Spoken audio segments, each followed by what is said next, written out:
On 5-Minute Leadership, we are all about solving leadership shortages. I think the starting point is that we have to realize that every leadership position is temporary. This means that someone, sometime, someplace will replace me and you in the leadership positions that we currently serve in. Nobody is going to lead forever. That's just a fact. The only part of this leadership transition we control is whether or not that is a smooth or a bumpy transition, whether it's healthy or whether it's not so healthy. The quality of the succession plan determines the quality of the leadership transition from one leader to another. Of course, the quality of the incoming leader plays a big part, but I want to talk today about that succession plan that leads to a leadership transition.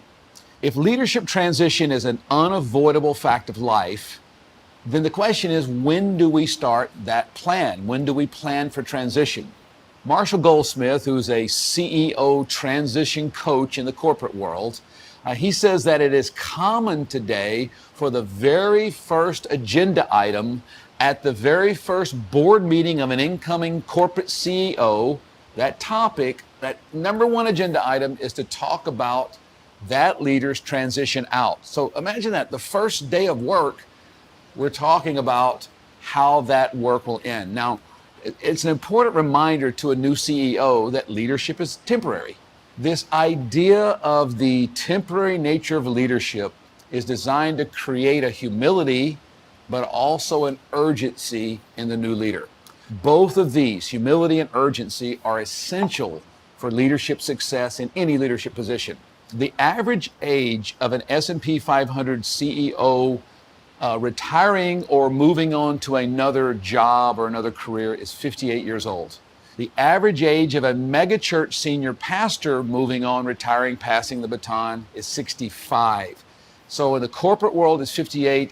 In the ministry world, 65. I think there's a problem sometimes of people in ministry holding on too long.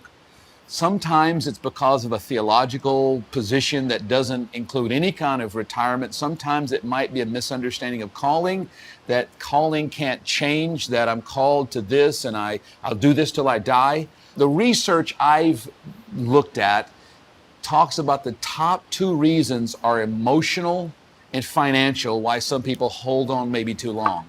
It's emotional significance, it's financial security that people are after. You know, the pastoral productivity idea is, the research shows that a leader, a pastor, from the late 20s to the mid 40s in growing churches, that's the time of great growth, when the leader is in the late 20s to mid 40s. By the time they're in their late 40s to the late 50s, that's typically slow growth and plateau. The statistics show that when the pastor is over 60, there's typically decline.